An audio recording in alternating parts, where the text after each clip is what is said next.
कुछ आ गया हमारे पास में, पर हमारी बुद्धि कब आएगी, कब हम चालाक बनेंगे, कब हम पढ़ाई करेंगे, कब हमारी इच्छा होगी। हम टीवी सीरियल्स में अपने आप को बर्बाद कर रहे हैं, चुगली चहाड़ी में अपने आप को बर्बाद कर रहे हैं, और हमारे साथ साथ हमारी जो बेटियां हैं वो भी बर्बाद हो रही है। अपने बेटियों को अपने घर से ही तैयार करके दूसरे के घर पर भेजिए, ताकि एक अच्छा नागरिक तैयार हो सके, एक अच्छी नई पीढ़ी तैयार हो सके। उनकी पता है परिस्थिति कैसी है, घर से घूंघट डाल के निकलती है, ऑफिस में चेंज करती है, दिन भर ड्यूटी करती है, फिर से घूंघट डाले कि घर को जाती है।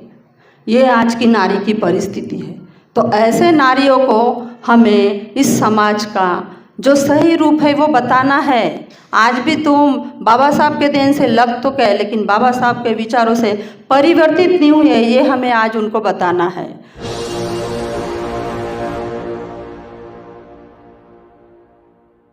हमारे दीदी ने जब बताया कि पेड़ के पीछे से नई साड़ी नहीं होने की वजह से फेटा लपेटकर कहीं तो भी अपने पति को निहार रही थी, उसका सत्कार देख रही थी। ऐसे अपने लिए, आज की स्त्रियों के लिए नया परिधान देकर जाने वाली संविधान रचयिता को पूरी तरह से इस समाज के लिए समर्पित करने वाली माता रमाई, उनको भी मेरा वंदन। पूजनीय भंते जी, इस प्रोग्राम में मुझे बुलाया है, हम सबको आमंत्रित किया, इतना अच्छा प्रोग्राम ऑर्गेनाइज किया है। ऐसे पूजनीय भंते चंद्रकीर्ति जी, वंदन भंते जी। थाईलैंड से भंते जी आए हैं, उनको भी मेरा वंदन भंते। यहाँ जितने भी श्रामणेर भंते हैं उन सभी को मेरा वंदन। जागतिक महिला दिन के अवसर पर ये प्रोग्राम रखा गया। कंटिन्यूसली 8 तारीख से आज तक हर दिन, कोई एक दिन छूटा होगा, नहीं तो हर दिन मैं जागतिक महिला दिन के प्रोग्राम में जा रही हूँ। अलग अलग महिलाओं से मिलने मिल रहा है, अलग अलग विचारवंतों से मुझे मिलने मिल रहा है, नई नई चीज़ें सीखते जा रही हूँ, और जो कुछ मेरे पास है वो बांटते जा रही हूँ। ज़्यादा समय है नहीं, यहाँ कोई आके मुझे बोले कि आपका समय हो चुका, उसके पहले मैं यहाँ से जाना चाहूँगी, लेकिन उसके पहले आपको ज़रूर कुछ अमूल्य ऐसा देना चाहूँगी। आज हर घर में एक नारी है, चाहे छोटी हो, बड़ी हो, पढ़ी लिखी हो या अनपढ़ हो। उस हर नारी को डॉक्टर बाबा साहब मालूम होना चाहिए, ऐसा मुझे लगता है, क्योंकि उस परम पूज्य महामानव ने जितना बहुजनों के लिए लिखा है, सभी बहुजनों के लिए, उसमें सभी जाति धर्म के लोग आ गए, अखे भारत के लिए लिखा है, पूरे संपूर्ण भारतवासियों के लिए उन्होंने कुछ न कुछ लिखा है। जो पिछड़ा वर्ग था, जिस पर अन्य अत्याचार हो रहे थे, दबा कुचला वर्ग था, उन सभी के लिए डॉक्टर बाबा साहब ने सब कुछ यहाँ दे कर गए। लेकिन उसमें से एक वर्ग है नारी वर्ग, जिसको कोई अधिकार नहीं था, कोई भी अधिकार, किसी भी चीज़ की बोलने की भी इजाज़त नहीं थी। ऐसे सभी नारियों के लिए डॉक्टर परम पूज्य बाबा साहब ने बहुत कुछ दे के गए हैं। हिंदू कोड बिल के जरिए हमें सब कुछ मिला है, बहुत सारे उन्होंने कायदे करके रखे हैं संविधान के माध्यम से। हमें सबसे बड़ा जो मिला है अधिकार वो है वोटिंग का। अगर हम राजा पैदा कर सकते हैं तो हम राजा बना भी सकते हैं, ये ताकत हमें दे के गए हैं। अगर हम जन्म देके किसी को राजा बनने लायक बना सकते हैं तो हम अपने उंगली की स्याही से उस तख्त पर राजा को बैठाने की भी ताकत रखते हैं। लेकिन ये चीज़ हर स्त्री को, हर नारी, हर महिला को मालूम होनी जरूरी है। तो मेरी यही विनती रहेगी, जिस महिला को ये चीज़ मालूम है उसने दूसरे महिला को बताना जरूरी है। जितनी महिलाएं श्रृंगार करती है ना, बहुत खूबसूरत दिखती है। एक अलग सा वरदान मिला है हमें श्रृंगार करने का। खूबसूरत तो हम पहले से ही रहती है, लेकिन और अच्छा खूबसूरत बनती है। लेकिन क्या आपको लगता है ऊपरी जो दिखावा है उससे हम खूबसूरत दिखने वाले हैं? चाहे तुम कितना भी खूबसूरत मेकअप कर लो, कितनी भी अच्छी चीज़ें पहन लो, धारण कर लो, लेकिन जब तक तुम्हारे मन में करुणा मैत्री का भाव नहीं होगा, त्याग का भाव नहीं होगा, समर्पण का भाव नहीं होगा, प्यार मोहब्बत का भाव नहीं होगा, तब तक तुम्हारी सुंदरता कोई काम की नहीं। अगर तुम सिंपल वे में भी कहीं जाते हो और तुम में जो एक ममता, करुणा, वो चीज़ अगर तुम में दिखाई देती है, हम पहले खुद बैठने से पहले किसी और को हम बैठने के लिए कहते हैं, वो हमारा त्याग का भाव हो गया।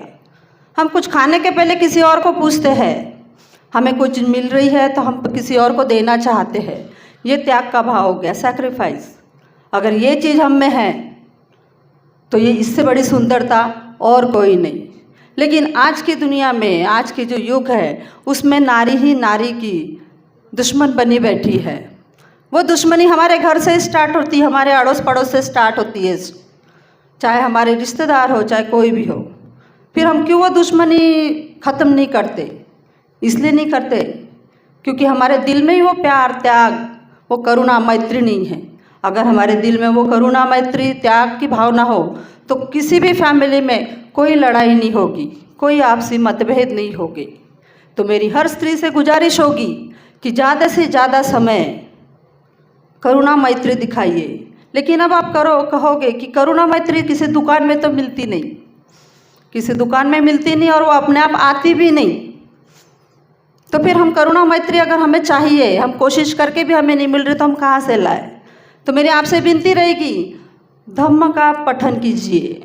धम्म मार्ग इतना अच्छा मार्ग है जो करुणा, शांति जिसने दी हमें, जिसने वो मार्ग बताया, भगवान बुद्ध का धम्म, भगवान बुद्ध का धम्म जिस बाबा साहब ने दिया हमें, उसने अपना पूरा त्याग दिखा दिया है उस संविधान के रचयिता में। पूरा फैमिली, उन्होंने अपनी पूरी फैमिली बर्बाद हो गई, उनकी पत्नी चले गई, उनके बच्चे चले गए, सब कुछ चले गए। क्यों? क्योंकि उनमें त्याग की भावना थी। सब कुछ अगर वो इतने पढ़े लिखे थे, सब कुछ अगर खुद ही के लिए करते थे तो आज हमें ये दिन दिखाई नहीं देता था।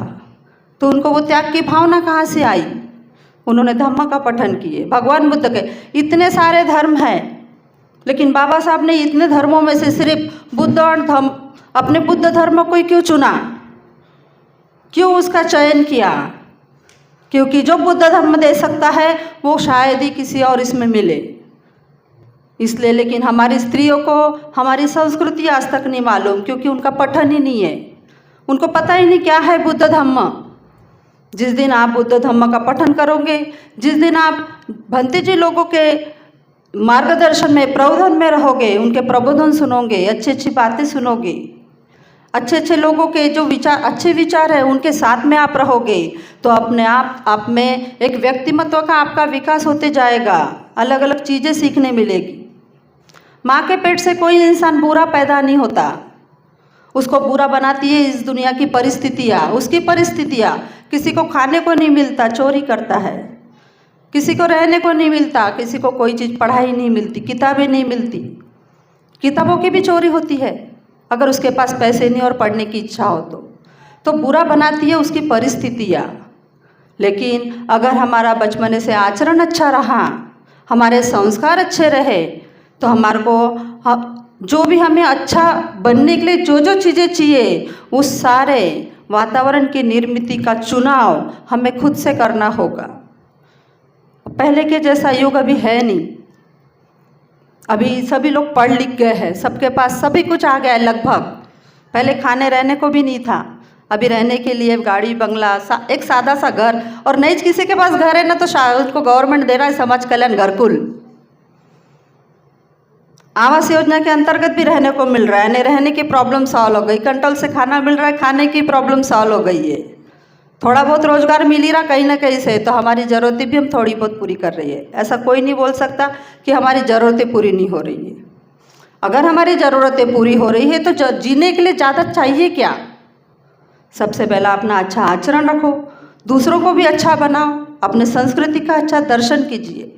और आज की नारियों से कहूँगी कि ज़्यादा से ज़्यादा पठन कीजिए, किताबें पढ़िए, माता सावित्री की किताबें पढ़िए, माता रमाई की किताबें पढ़िए, माता जिजाऊ की किताबें पढ़िए, जिन्होंने भी इस दुनिया में क्रांति लाई है उन सब की किताबें पढ़िए, उनका व्यक्तिमत्व पढ़िए। आज भी बहुत बुरा लगता है, मैं टीचर हूँ, गांव-गांव में सर्विस करती हूँ, 24 साल हो गए मेरे सर्विस को, लेकिन अगर बैंक में जाती हूँ ना तो बैंक में विड्रॉल भरने के लिए भी किसी और का हेल्प मांगती दिखती है मुझे नारियाँ। आज की स्त्री की ये दुर्दशा है, पढ़ लिख गई है, BSc हो गई है, BA हो गई है, लेकिन बैंक का विड्रॉल नहीं भरते आता, चेक नहीं लिखते आता उनको, अपना ट्रांजैक्शन नहीं करते आता। आज की ये दुखद कहानी है आज के जीवन की, आज की नारी की। सब कुछ आ गया हमारे पास में, पर हमारी बुद्धि कब आएगी? कब हम चालाक बनेंगे? कब हम पढ़ाई करेंगे? कब हमारी इच्छा होगी? हम टीवी सीरियल्स में अपने आप को बर्बाद कर रहे हैं, चुगली चहाड़ी में अपने आप को बर्बाद कर रहे हैं, और हमारे साथ साथ हमारी जो बेटियां हैं वो भी बर्बाद हो रही है। अपने बेटियों को अपने घर से ही तैयार करके दूसरे के घर पर भेजिए, ताकि एक अच्छा नागरिक तैयार हो सके, एक अच्छी नई पीढ़ी तैयार हो सके। आज अलग अलग पदों पर महिलाएं जा चुकी है। राष्ट्रपति पद बोलो, प्रधानमंत्री पद बोलो, सरपंच बोलो, वार्ड मेंबर बोलो, अलग अलग क्षेत्र में जा चुकी है नारियाँ। बहुत प्रगति कर चुके हैं बाबा साहब की देन से, बहुत ज़्यादा ऊंची उड़ान भर चुकी है। लेकिन सरपंच पद पर बैठे हो तुम, जिला परिषद के अध्यक्ष पद पर बैठे हो, सभापति पद पर बैठे हो, लेकिन तुम्हारे को ट्रेनिंग के लिए 2 साल लग रहे। तुम्हारा पति सब कुछ कर रहा है, तुम्हारा भाई सब कुछ कर रहा है, या तुम्हारे पिता तुम सब कुछ कर रहे हैं, तुम सिर्फ नॉमिनल उस कुर्सी पर बैठे हो। फिर क्या अधिकार है जब तुम्हें वो कुर्सी चलाना ही नहीं आ रहा, वो शासन चलाना नहीं आ रहा, तो तुम्हें वो कुर्सी पर बैठने का भी अधिकार नहीं। इसलिए उस जो भी पद पर तुम बैठ रहे हो उसका ज्ञान तुम्हें होना बहुत ज़रूरी है। और इसी वजह से आज हमारे देश की जो परिस्थितियां हैं, तुम देखोगे भी जाओगे जिला परिषद, मैं ज़्यादा दूर की बात नहीं करूँगी, नागपुर जिला परिषद में जाके देखो, हर जगह तुम्हारे को स्त्रियाँ दिखेगी, चाहे सी हो, ईओ हो, हर जगह स्त्रियाँ नहीं। अध्यक्ष पद से लेकर सभापति पद तक, या हमारे जो क्लस्टर की स्कूलें हैं वहाँ से जो प्रिंसिपल है, मुख्याध्यापक जिसे कहते हैं हम लोग, हर इस पर आपको स्त्रियाँ नजर आएगी। लेकिन क्या वो स्त्रियाँ सही तरीके से कार्य कर रही है जैसा उनको? और मुझे लगता है ज़िंदगी में चांस एक ही बार आता है, बार बार नहीं। तो अगर एक बार हमें चांस मिला है, सुनहरा मौका मिला है, तो उसे हमें गंवाना नहीं चाहिए। लेकिन हमारे अधूरे ज्ञान के वजह से, हमारे अधूरे पढ़ाई के वजह से हम उस चीज़ का पूरी तरह से इस्तेमाल नहीं कर सकते हैं, दूसरों को हम बता नहीं सकते हैं, और हम खुद भी आगे जा नहीं सकते और हम दूसरों को भी आगे नहीं ले जा सकते। तो जितनी भी आज पीएचडी करने वाली महिलाएं हैं, अलग अलग उच्च शिक्षित महिलाएं हैं, उन्होंने सिर्फ पढ़ाई अपने तक सीमित ना रखते हुए समाज के कार्य में अपना योगदान देना जरूरी है। आज यहाँ पर बाबा साहब ने, मेरे ख्याल से बाबा साहब ने, सभी को पता होगा कि पूरे बहुजन के लिए सभी कुछ करके रखा है। लेकिन जहाँ तक मेरा नज़रिया है कि बाकी समाज की महिलाएं अभी भी पिछड़े वर्ग में हैं। एक अपनी कम्युनिटी छोड़े, एक बुद्धिस्ट कम्युनिटी छोड़े, तो अपनी बुद्धिस्ट कम्युनिटी की जो महिला है वो काफ़ी आगे जा चुकी है, हर चीज़ में आगे जा चुकी है, क्योंकि उन्होंने वो सब जो जिस वजह से हमारे बंधन बंधे थे, जिस वजह से हम रुकावट थी हमें, उपवास, हम उपवास करते हैं, व्रत करते हैं, पूजा पाठी के चक्कर में रहते हैं, अलग अलग अंधश्रद्धा और रूढ़ी परंपराओं के बीच में हमने ये सब छोड़े और आगे निकले, इसलिए हम आगे पहुँचे। लेकिन आज भी बहुत सी महिलाएं आज भी उसी चक्कर में हैं। आपको बता दूं, अभी जागतिक महिला दिन 8 तारीख का हुआ, 8 मार्च, और उसी दिन महाशिवरात्रि थी। गवर्नमेंट ने जब 8 मार्च हमारे खुलेपन के लिए दिया है, आज़ादी के लिए दिया है, जागतिक महिला दिन करके वो 8 मार्च जब डिक्लेयर किया है, तो 8 मार्च का सही तरीके से इस्तेमाल भी महिलाओं ने करना चाहिए। लेकिन महिलाएं महाशिवरात्रि की पूजा करते हुए घर में बैठी, और कुछ ने तो मुझे यहाँ तक कहा कि कोई भी दिन प्रोग्राम लेते हो क्या। उस दिन भी मेरा प्रोग्राम था, हमारी यूनियन का प्रोग्राम था, मैं मेरे यूनियन की महिला आघाड़ी अध्यक्षा हूँ, तो उस दिन वो प्रोग्राम रखा था छुट्टी रहने के बावजूद भी। बोली यहाँ पर मेरे प्रोग्राम में आज का जो महिलाएं आएंगी उसने प्रोग्रेस कर ली ऐसी मैं समझूंगी, और जो घर में उपवास तापास करते बैठेगी वो वही के वही रहेगी, ऐसा मेरा कहना था। लेकिन काफ़ी महिलाएं आई, अच्छा लगा, और जो नहीं आई वो वहाँ के वहाँ रही। तो जो ऐसे जहाँ के वहाँ रहने वाली महिलाएं हैं उनको आपको बाहर निकालना होगा, आप लोगों को बाहर निकालना होगा, क्योंकि अगर पूरे भारत को प्रबुद्ध बनाना है, बाबा साहब का जो सपना है बौद्ध में भारत का, प्रबुद्ध भारत का, मानव ने मानव को मानव के जैसे देखना चाहिए, और हर मानव के प्रगति में हर मानव का हिस्सा होना चाहिए। एक दूसरे का हाथ पकड़ोगे तो सभी की प्रगति होगी, तभी जाके अपना भारत प्रबुद्ध भारत बनेगा। क्योंकि प्रबुद्ध इस भारत में सिर्फ एक ही समाज नहीं है हमारा कि हम ही हमारे समाज की प्रोग्रेस करेंगे और आगे बढ़ेंगे, ऐसा नहीं होगा। आपको सभी समाज के से हाथ आपको मिलाना पड़ेगा, सभी को आगे लेके आना पड़ेगा, सभी को पिछड़ी जाति से बाहर निकालना पड़ेगा, तब जाके आप इस भारत का शासन बदल सकते हो। अकेला इंसान कुछ नहीं कर सकता या एक अकेला समाज कुछ नहीं कर सकता। आपको पूरे भारत को जागरूक करना होगा। जैसे जितने भी थोर महामानव हुए हैं उन सभी ने पूरे भारत के लिए लड़ाई ली है, ना कि किसी एक चीज़ के लिए। संविधान का आज पठन कीजिए। मैं तो हर जगह एक ही चीज़ बताती हूँ, बुद्ध एंड धम्म का पठन तो कीजिए, लेकिन सबसे पहले बाबा साहब बताइए। हर एक महिला ने बाबा साहब को पढ़ लिया ना, या हर एक नागरिक ने बाबा साहब को पढ़ लिया इस भारत के, तो उसका विकास निश्चित है, सुनिश्चित है। क्योंकि बाबा साहब ने जो कुछ लिख के रखा है वो अपने भलाई के लिए लिख के रखा है, लेकिन हम पढ़ते नहीं, इसलिए हमें मालूम नहीं। और प्रॉब्लम ये है कि जो पढ़ते हैं वो दूसरों को बताना नहीं चाहते, नहीं बताते। 50% लोग बताते होंगे, 50% नहीं बताते। एक घर घर से अपनी लड़ाई शुरू हो रही है। ज़्यादा समय लूँगी नहीं।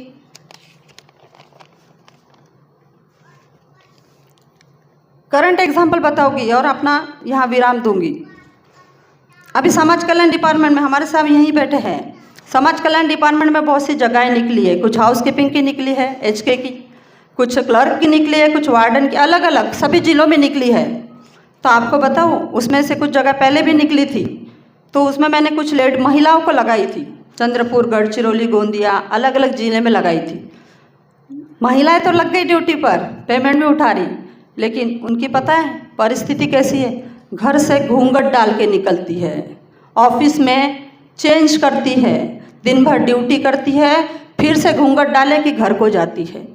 ये आज की नारी की परिस्थिति है। तो ऐसे नारियों को हमें इस समाज का जो सही रूप है वो बताना है। आज भी तुम बाबा साहब के देन से लग तो गए, लेकिन बाबा साहब के विचारों से परिवर्तित नहीं हुए, ये हमें आज उनको बताना है। तो अपने साथ साथ हर नारी ने दूसरे नारी के बारे में सोचना है और भारत को प्रबुद्ध भारत बनाने की ओर लेके जाना है। इतना ही कहूँगी, यहीं रुकूंगी। जय भीम, जय संविधान, जय भारत। नमो बुद्धाय।